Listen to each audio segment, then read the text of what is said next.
Okay, so I'm going to be showing you how to make cordage, which is basically this thin kind of natural rope out of cattail leaves.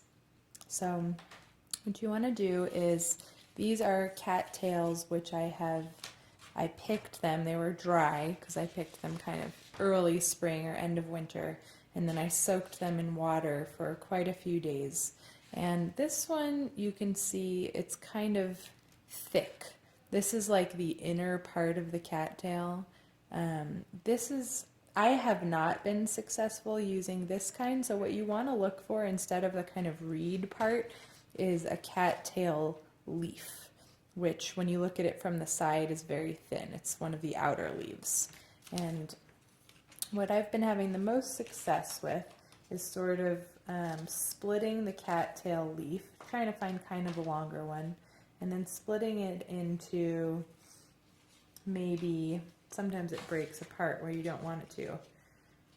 So it's a bit of a challenge, but it's worth trying. But splitting it into some thinner pieces.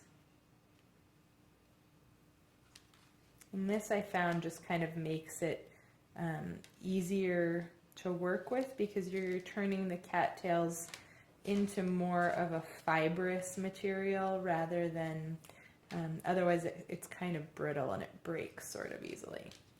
So let's see how it goes with these. These are sort of shorter than I wish they were, but let's give it a try. So then I have been trying to kind of twist them up and break up the fibers a bit more just by rolling them between my fingers. Like so.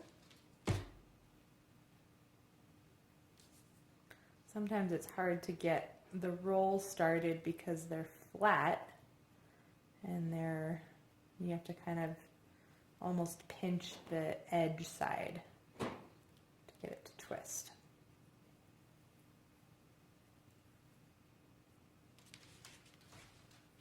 Okay, so I'm going to choose to use just these sort of longer pieces to get started. And again, I start to sort of roll them between my fingers. And once I've rolled them enough in one direction that they naturally will sort of bend, twisting it, and then I'm bending it into kind of a loop. And then I'm right-handed, so I'm most comfortable when I hold that loop with my left hand, kind of a steady hand, and then I've got these tails hanging down.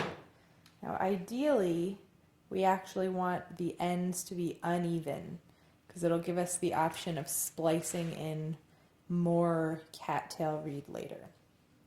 So I'm going to take the piece that's further from my body here, and I'm going to twist them away from my body. Then I sort of reach underneath so that the piece I twisted goes on top and comes across. And then I put my thumb to hold it there.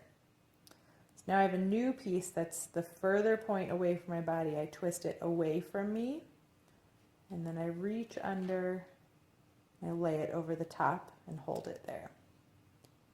So twist away, reach under, pull that one over the top, twist away.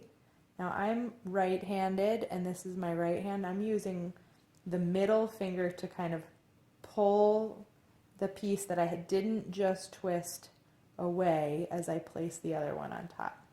And then I reposition. So twist away from your body and then twist it towards you, and you'll see it's starting to form this kind of braid. Twist the further one away from your body and then pull it towards you. Twist away, pull it towards you, reposition your holding hand whenever you need to. Twist away, whoop, So my cordage broke here. So I think what I'm going to need to do now is splice something in. But this is the process to get you started. Now, the more you sort of prepare the fibers before you begin by kind of gently twisting them and breaking them up, the less likely it'll be that they break off like this. So I probably should have spent some more time preparing them. But you're going to end up with this beautiful piece of cordage. So let's give it a try and see how we do.